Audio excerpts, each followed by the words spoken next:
तो स्टूडेंट्स, आज का हमारा चैप्टर है टेक्निक्स ऑफ काउंसलिंग। तो इसमें से कैसे क्वेश्चन आ सकते हैं। सबसे पहले तो जो काउंसलिंग है उसकी टाइप्स हैं। ठीक है, दो तरह की काउंसलिंग की टाइप्स हैं। एक क्लासिकल वाली, बहुत सारी वैसे टेक्निक्स हैं, लेकिन जो आपके चैप्टर्स में इंक्लूडेड है एक तो फ्रॉइड की है और एक रॉजर्स की है।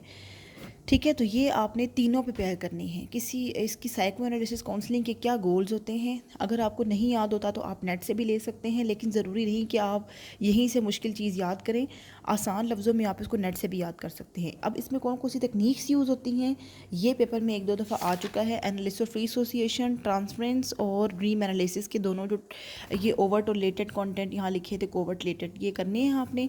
पॉजिटिव नेगेटिव ट्रांसफरेंस करनी है आपने। ठीक है, और रेजिस्टेंस क्या होती है ये भी एक दफ़ा पेपर में आ चुका है। ठीक है, उसके बाद ये तो इजी सा लिखा हुआ है कि साइकोलॉजिकल टेस्ट भी यूज़ किए जाते हैं। क्लाइंट सेंटर्ड को नॉन डायरेक्टिव टेक्निक भी कहते हैं, और डायरेक्टिव टेक्निक किसको कहते हैं ये आपको पता होना चाहिए। ठीक है, नॉन डायरेक्टिव टेक्निक पे एक दफ़ा लॉन्ग क्वेश्चन आया था, तो वो क्लाइंट सेंटर्ड थी, और डायरेक्टिव आगे वाली है REBT। ठीक है, तो इसमें आइडियल सेल्फ, रियल सेल्फ कौन कौन सी होती है, रॉजर ने कितनी किस्म की सेल्फ बताई थी, टाइप्स उसकी बतानी है, और ये तीन तो मस्ट कंडीशन हैं इसकी थेरेपी की। ठीक है, ये आपने मस्ट प्रिपेयर करनी है। उसके बाद ये समराइज़ करके वही चीज़ आगे लिख दी इन्होंने। ठीक है, अच्छा, उसके बाद हमारे पास नेक्स्ट आती है REBT। तो ये डायरेक्टिव टेक्निक है काउंसलिंग की। ठीक है, क्योंकि इसमें डायरेक्टली किसी इंसान के बिहेवियर को चेंज किया जाता है। ठीक है, यहाँ पर बच्चे अक्सर कंफ्यूज जाते हैं कि नॉन डायरेक्टिव तो हमने पढ़ा ही नहीं, डायरेक्टिव तो हमने पढ़ा ही नहीं। तो नॉन डायरेक्टिव क्लाइंट सेंटर्ड है, डायरेक्टिव REBT है। ठीक है, इसके बाद इसमें ये ABC मॉडल भी कहते हैं इसको, इसका ये वाला आपने प्रिपेयर करना है। और इसकी एजम्पशंस कौन कौन सी हैं ये बहुत अच्छी हैं, इसे आप प्रिपेयर करें। ठीक है, इसका गोल क्या है, ये सारा, क्योंकि इसमें से तो इसी तरह के सवाल आते हैं, या तो फ्राइड की टेक्निक पे आ जाएगा, या रॉजर की, या रोशनल इमोटिव बिहेवियर थेरेपी आ जाएगा। ठीक है, तो शॉर्ट में से फिर वही ideal self, real self, congruence, और इसके अलावा free association, transference, positive negative, ऐसी चीज़ें आ सकती हैं। लेकिन अगर आप इसको as whole long question prepare करते हैं तो जितनी किस्म के शॉर्ट क्वेश्चन हैं आपको सब आते होंगे।